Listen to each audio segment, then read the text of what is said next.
Here's a detailed chapter-by-chapter summary of the book The Art of Laziness by Library Mindset, explained in a simple, easy-to-understand way so it feels like you're having a friendly conversation.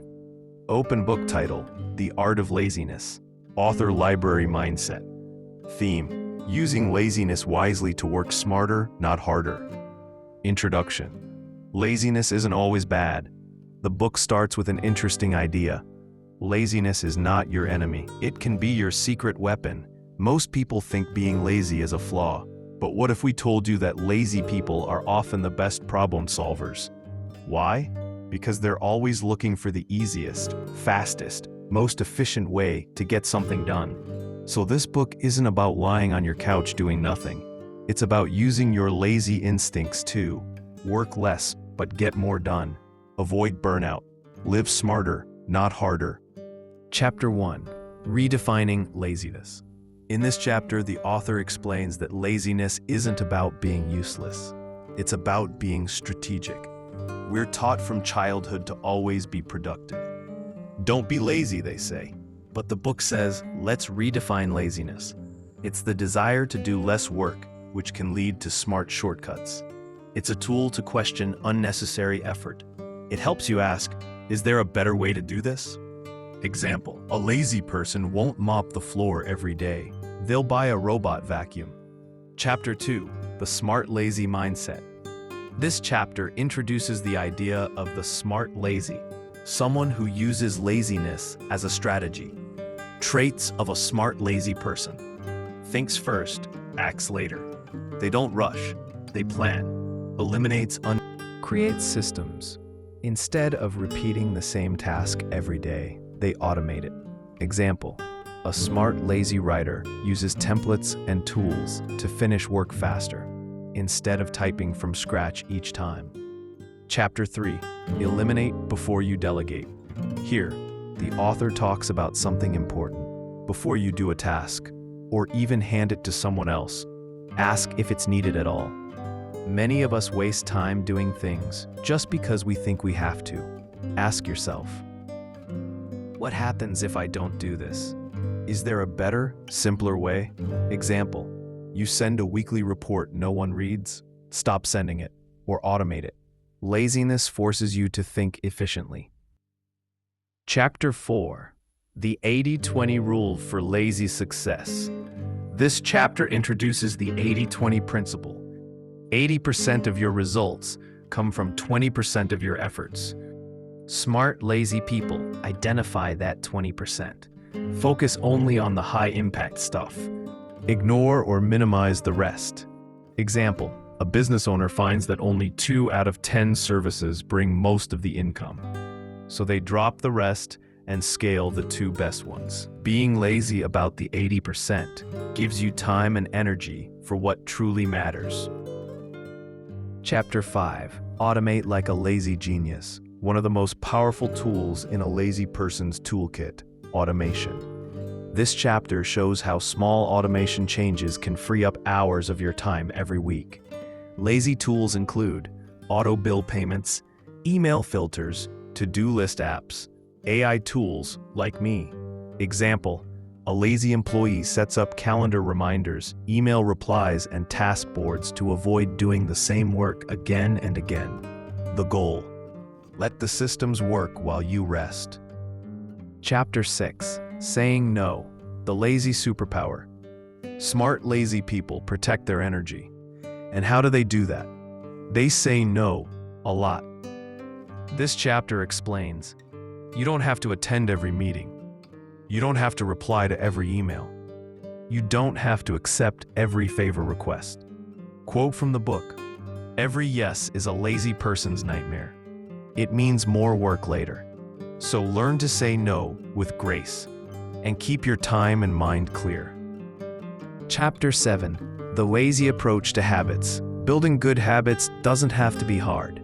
This chapter shares how lazy people can build habits by starting small.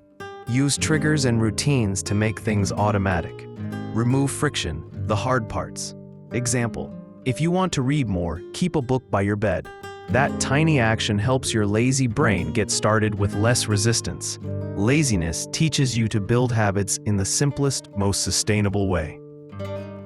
Chapter 8: Outsource like a pro. Smart, lazy people understand their time is precious. This chapter is all about outsourcing, hiring help for small tasks, using online services for stuff you don't enjoy, delegating instead of doing everything yourself. Example: a lazy entrepreneur outsources design, emails, and even shopping, so they can focus on what matters most. Outsourcing is not weakness, it's wisdom. Chapter 9: Rest is not a reward, it's the strategy. Most people see rest as something you earn after work. This book flips that idea. Rest is part of your strategy. This chapter says, rest sharpens your thinking. Sleep boosts productivity. Breaks increase focus. Lazy, but wise approach. Take frequent short breaks to reset your brain. You'll get more done, not less. Don't feel guilty for resting. You're just recharging your machine. Chapter 10: Final Thoughts. The Art of Working Less but Winning More. The final chapter wraps up everything with this powerful message. You don't have to hustle hard to succeed. You have to think smart, act smart, and protect your time. Lazy people can build smart routines, eliminate nonsense work, focus only on high-impact tasks, rest without guilt, create a better work-life balance. In the end, it's not about being lazy all day. It's about cutting unnecessary effort, using tools, systems, and shortcuts, freeing up time for what really matters: peace, joy, and purpose. Final words. Laziness is a hidden superpower. The Art of Laziness is a guide for anyone tired of the hustle culture and constant busyness. It teaches you that you don't need to do everything to be successful. You can do less, but achieve more if you do it the smart, lazy way. And it's okay to rest, automate, and say no. You'll walk away from this book feeling relieved, smarter, and ready to protect your time and energy, guilt-free. This book isn't about doing nothing. It's about strategic effort. It teaches you to work less but better, avoid burnout, focus on what truly matters, build habits that serve you for a lifetime. It's not laziness in the typical sense. It's energy efficiency. Use your time wisely, rest when needed, and move through life with clarity, purpose, and self-awareness. We all have limited time in life, yet we keep wasting it as if we have infinite supply. The author opens with a truth bomb. You only have around 3,700 weeks in your life. That's not a lot. Most of us live like we have forever, but life moves fast. Time wasted watching endless videos or overthinking is gone forever. So we should treat time as the most precious resource. Key thought: don't just be busy, be purposeful. No one's coming to save you. You are responsible for your actions and your outcomes. Blaming others feels easier, but blaming won't improve your life. Owning your mistakes, choices, and laziness is hard, but it's also powerful. When you take full control, you unlock the ability to change everything. You become like the people around you. Surround yourself with motivated people.